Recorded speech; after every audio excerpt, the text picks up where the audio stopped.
Have you ever stopped to consider why the most vital survival skill for the modern world was completely ignored during your 12 years of school? You likely spent hours mastering the dates of ancient battles or memorizing the periodic table of elements. You might even still remember that the mitochondria is the powerhouse of the cell. Yet, when it relates to managing your actual income, making intelligent investment choices, and creating wealth that could transform your entire life, the education system remained entirely silent. The uncomfortable reality is that only about half of all adults can pass a basic test of financial literacy.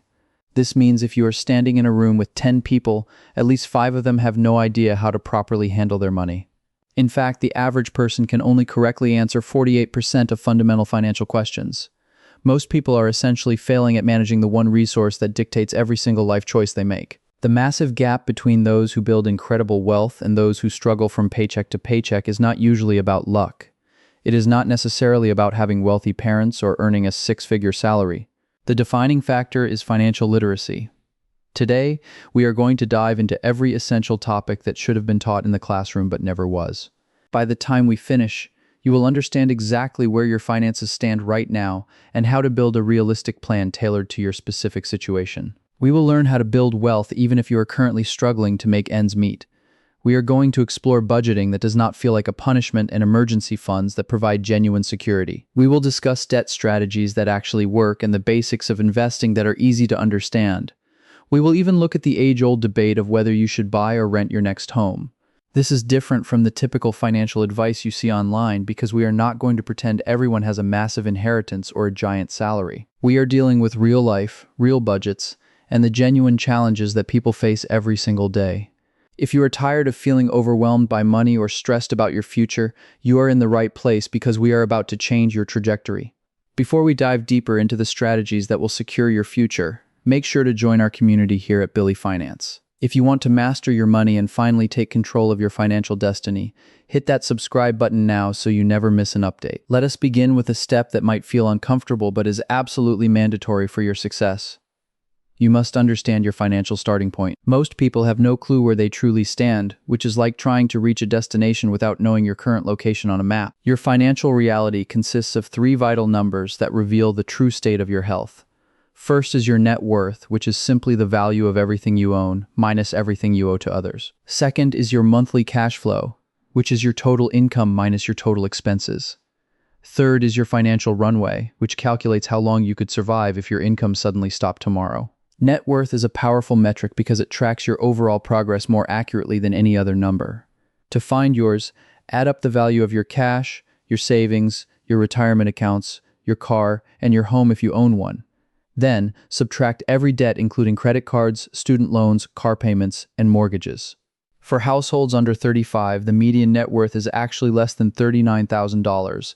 If you are between 35 and 44, that number typically jumps to $130,000. For those between 45 and 54, it reaches $240,000. If your number seems low, do not worry because you are certainly not alone, but now you have a clear baseline. However, net worth is only one piece of the story. Your monthly cash flow shows whether you are moving toward wealth or falling deeper into debt each month. I recommend tracking every single dollar that enters and leaves your life for at least 1 full month. This simple exercise will reveal more about your habits than years of vague worry ever could. Your income is usually easy to track, but the expense side is often where the shock happens. When you add up housing, food, insurance, and those forgotten subscriptions, the total can be eye-opening. If your income minus your expenses is a positive number, you have a surplus, which is the foundation of wealth. If it is negative, you are spending more than you earn, which explains why your debt keeps growing. Even a small surplus of $300 invested every month at an 8% return can grow to over $460,000 over 30 years. Finally, your financial runway provides the peace of mind you need to take risks. Take your liquid savings and divide them by your monthly expenses. If you spend $3,000 a month and have $9,000 in the bank, you have a 3-month runway. Most experts suggest having 3 to 6 months of expenses saved up for emergencies. Shockingly, 37% of adults cannot even cover a $400 emergency without borrowing money or selling their belongings. Once you know these 3 numbers, you can stop guessing and start making strategic moves. Now that your starting point is clear, we need to focus on setting goals that actually matter to you. Many people set goals the wrong way by picking random numbers like wanting $10,000 in the bank without any context. Effective financial goals must be tied to the life you want to lead. Maybe you want the security of knowing an unexpected car repair won't ruin your life, or the freedom to change careers. Once you define the life you want, you can calculate the exact amount of money required to get there. The main difference between those who succeed and those who fail is specificity. Instead of saying you want to save more, decide to save $15,000 for a house deposit within 18 months. Instead of a vague wish to be out of debt, commit to paying off $23,000 in credit card debt over the next 2 years. Be careful not to set goals that are impossible given your current cash flow, as that only leads to frustration. It is much better to achieve a small goal and build momentum than to quit after 3 months of trying to reach the impossible. Your journey should be divided into different time frames to keep you focused and motivated. Medium-term goals usually span 2 to 5 years and might include things like saving for a home down payment or clearing out student loans. Long-term objectives are bigger milestones like retirement, your children's education, or reaching total financial freedom. The great thing about having goals with different timelines is that you can move forward on several fronts at the same time. You could be putting $50 toward an emergency fund, $200 toward debt, and $100 toward your future home all in the same month. Every goal supports the others, and as you check off the short-term ones, you can shift that extra cash toward your bigger dreams. However, setting meaningful goals requires you to be completely honest about your priorities. You might want to travel the globe, drive a luxury car, own a house, and retire early all at once. But unless you're making a massive income, you will likely have to make some choices. People who try to chase every dream simultaneously often end up achieving nothing because their resources are spread way too thin. This leads us to your 12-month financial roadmap, which is often called a budget. Let's be real for a moment though. Most budgets fail because they are too strict, too complicated, or simply do not match how people actually live. The word budget often brings up images of deprivation and endless spreadsheets, but a truly effective budget is actually the opposite. It is your permission to spend money on things you truly value while making sure you do not accidentally ruin your future. Think of it as a spending plan rather than a restriction plan. The goal is not to minimize every single expense, but to maximize the value you get from every dollar while staying on track. The best budget is the one you can actually stick with for years. Not one that looks perfect on paper, but collapses after 2 weeks. There are several strategies that work for different personalities. The 50-30-20 rule suggests putting 50% of your income toward needs, 30% toward wants, and 20% toward savings and debt. This is perfect for anyone who wants simplicity without tracking every single cent. Then there is zero-based budgeting, which means giving every single dollar a specific job before you spend it. Your income minus your expenses should equal zero. Not because you spent it all, but because every dollar was assigned to either a bill or a future goal. This works best for those who love control and want to maximize efficiency. The envelope method involves using physical cash for different spending categories. Once the cash in an envelope is gone, you are finished spending in that category for the month. This is an excellent tool for anyone who struggles with overspending because it makes the cost of things feel tangible. No matter which method you pick, you must account for irregular expenses that pop up throughout the year. We are talking about car insurance, holiday gifts, annual subscriptions, home repairs, and medical bills. Many people forget these costs and then wonder why they cannot stay on track. Set aside a little bit each month for these random expenses, so they do not wreck your entire plan. Your budget also needs room for fun and personal enjoyment.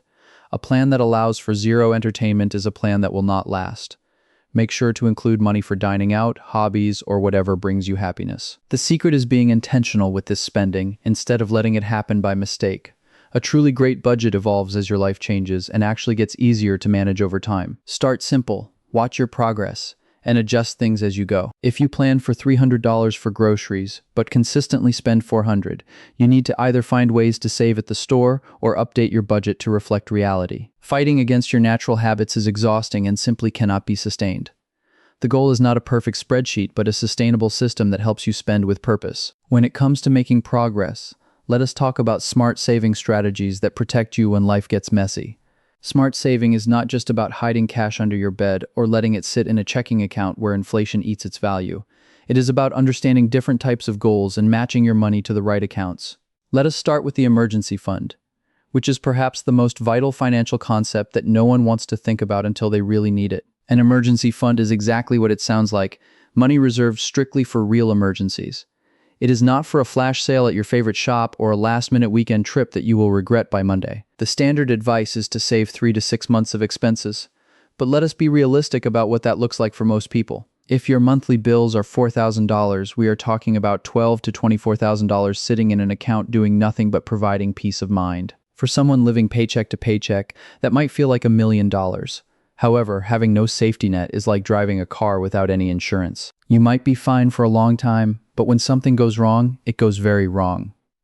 Your car breaks down, you need urgent dental work, or your employer suddenly lets you go. Maybe your landlord sells your apartment and you suddenly need a deposit and first month's rent for a new place. Without an emergency fund, these moments force you into debt. You put the car repair on a credit card or take out a high-interest loan. Suddenly, a temporary problem becomes a long-term financial burden. So how do you build this fund when money is tight? Start small and stay strategic.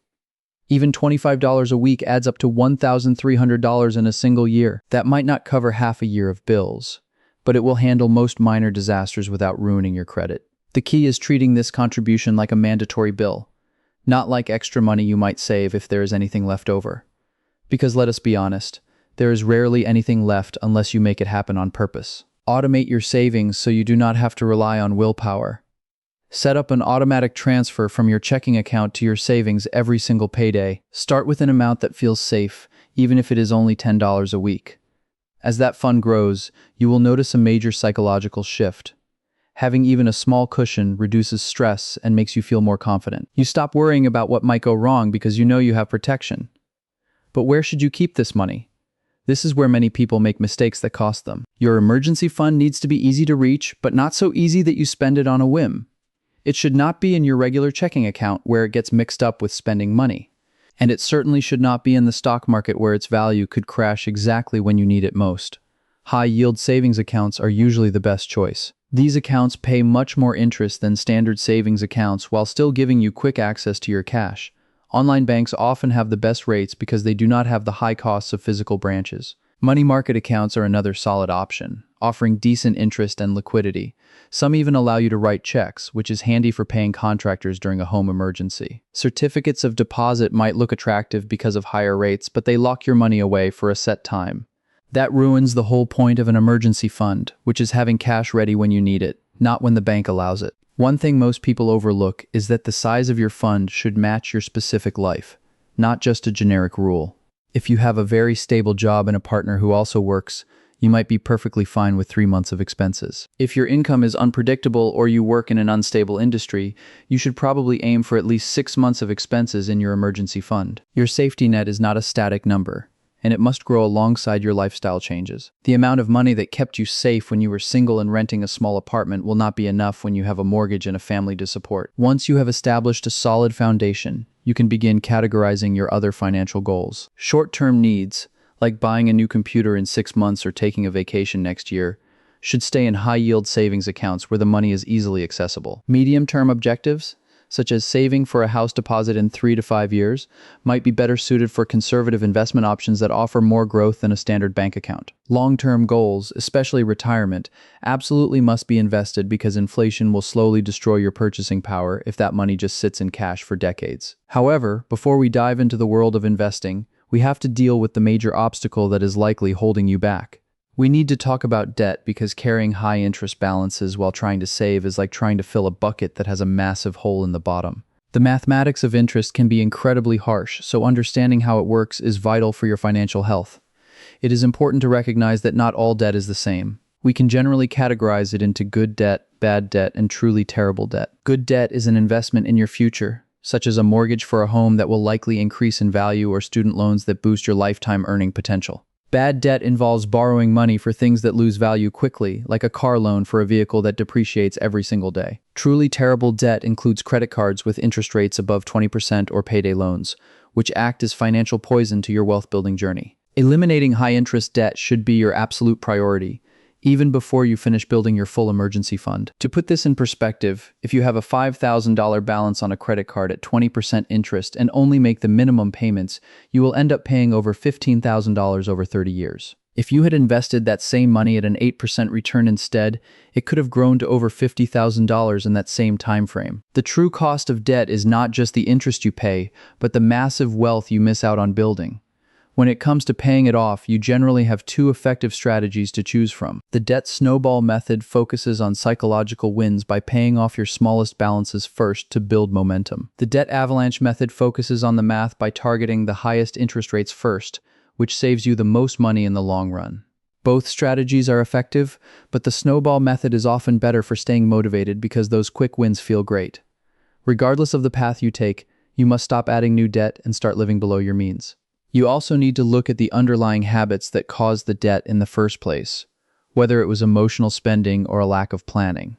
Student loans also require a specific plan because they are often the largest burden for many people. Federal loans offer more flexibility and repayment plans based on your income, while private loans might be candidates for refinancing if your credit is good. Then there are car loans, which have become a massive drain on the average budget, with the average monthly payment now exceeding $700. Many people are trapped in long cycles of paying for an asset that is constantly losing value. When you add up insurance, fuel, and maintenance, the total cost of owning a car can easily top $900 every single month. The best way to handle this is to buy reliable used cars with cash whenever possible to avoid the debt trap entirely. Now that we have covered the defensive side of money, including budgeting and debt, let us talk about the offensive strategy.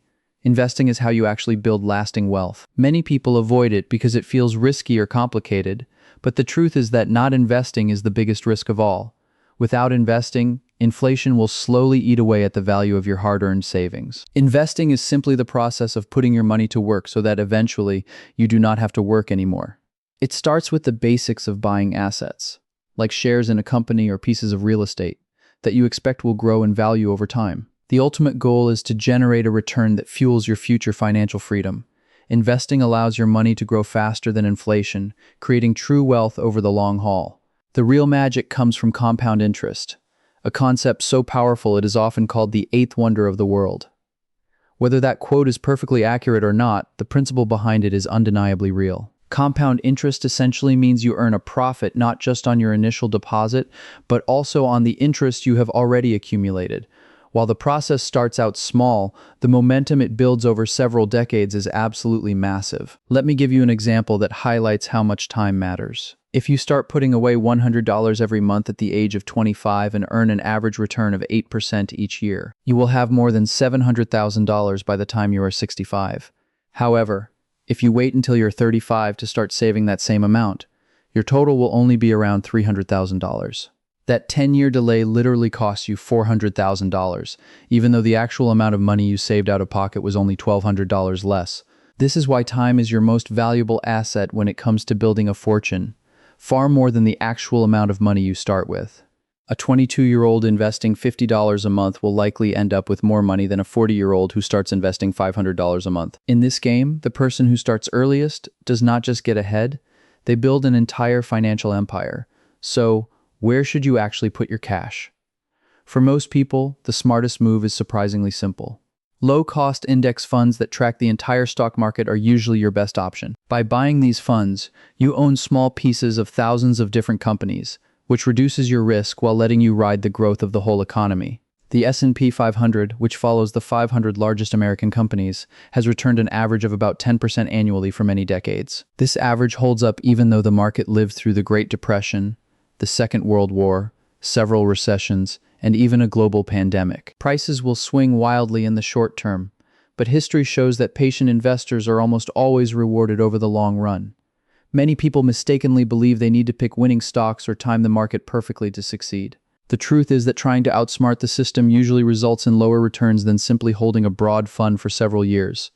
Even professional money managers struggle to beat a simple index fund once you factor in their high fees. A successful investment strategy should actually be quite boring. Exciting strategies are often just a polite way of describing risky gambles that lead to fast losses. Boring methods like consistently investing in diverse funds and reinvesting your dividends have created more millionaires than any get-rich-quick scheme ever could. Of course, we have to talk about the reality of market crashes.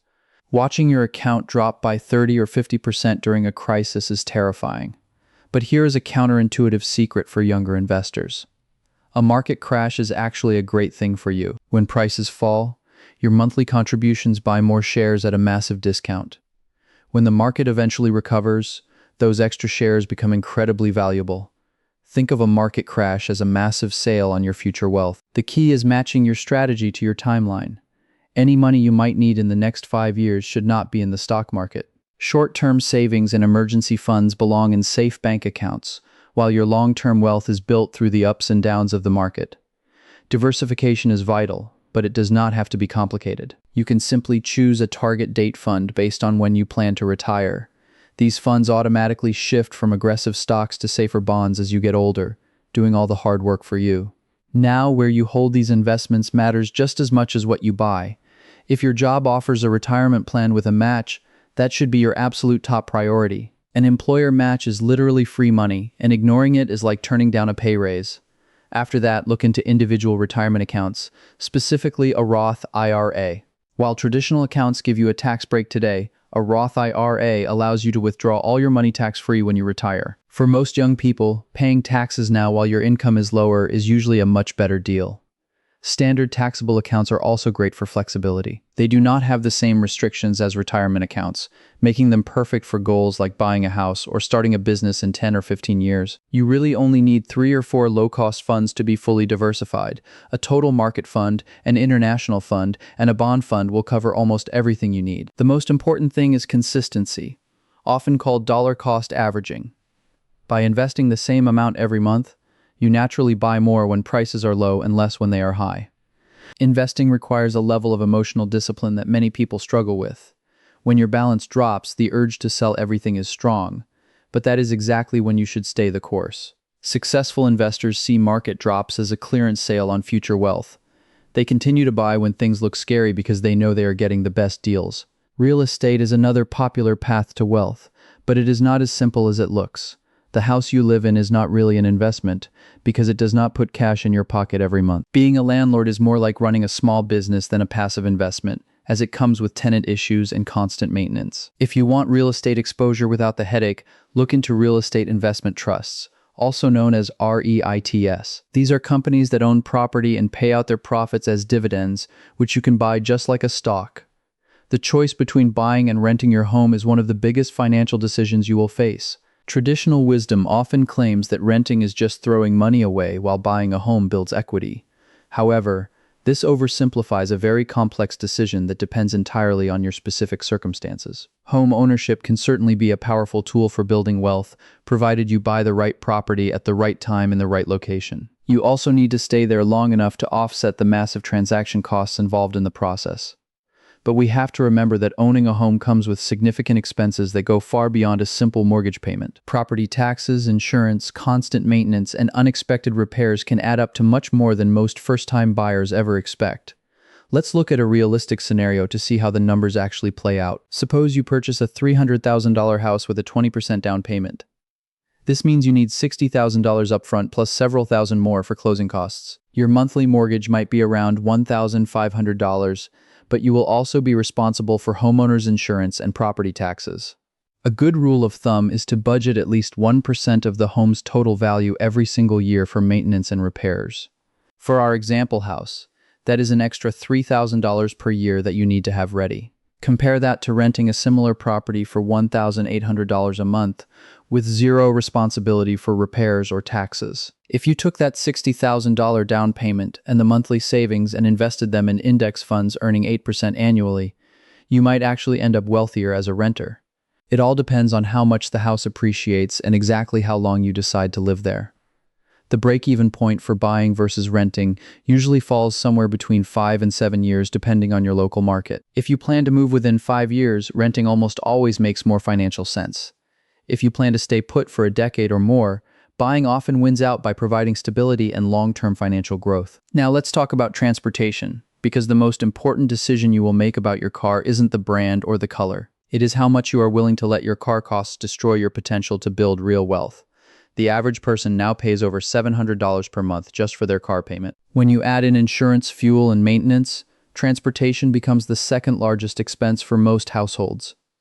Here is some uncomfortable math that might make you rethink that shiny new vehicle in the showroom window. A $700 monthly car payment invested at an 8% return becomes over $900,000 over 40 years.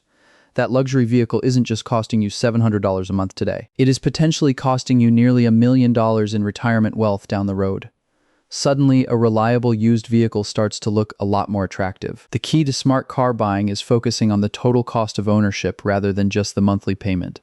Dealerships love customers who only ask about the monthly payment because they can stretch out loan terms to hit any target while maximizing their own profit. A much better question to ask is what the total amount paid will be over the life of the loan.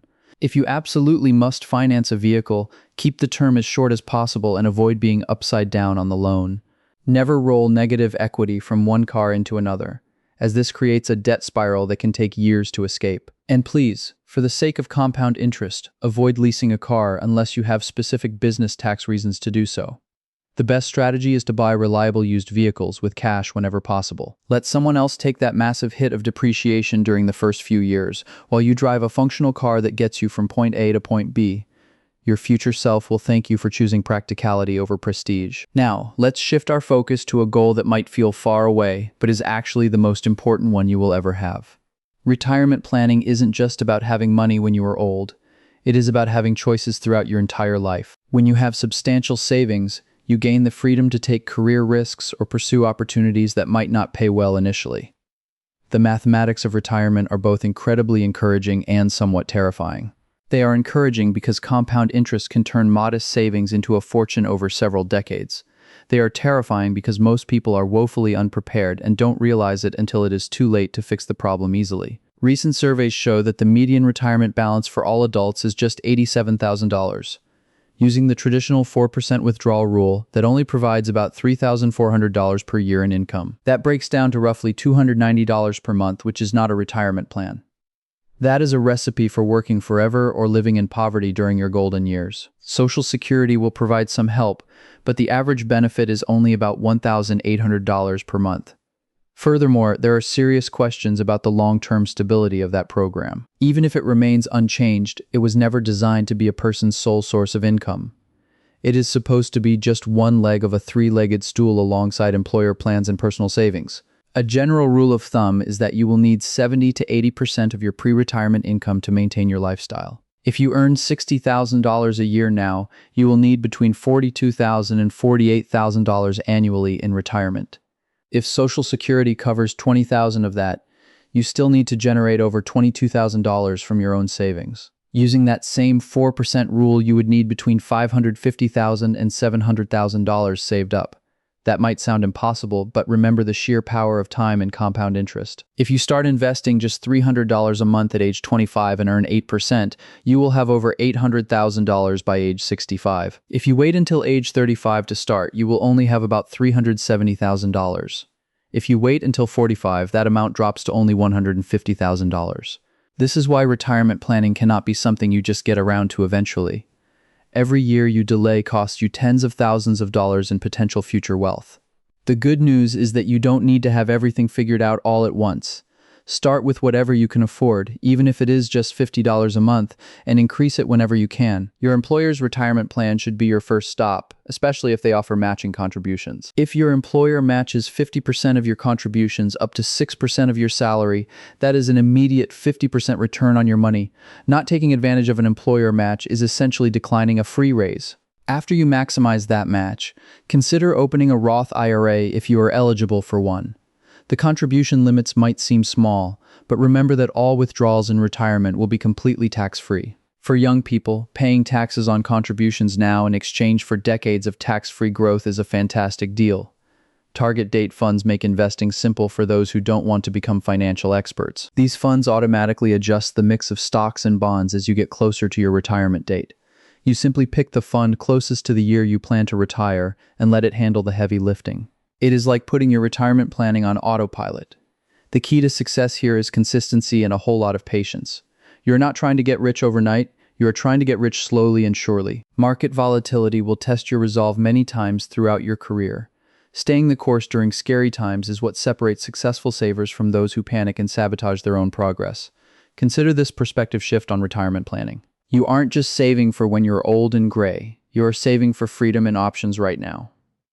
When you have a solid financial cushion, you have what is known as walk-away money. You can leave toxic jobs, take entrepreneurial risks, or pursue passions that might lead to something amazing.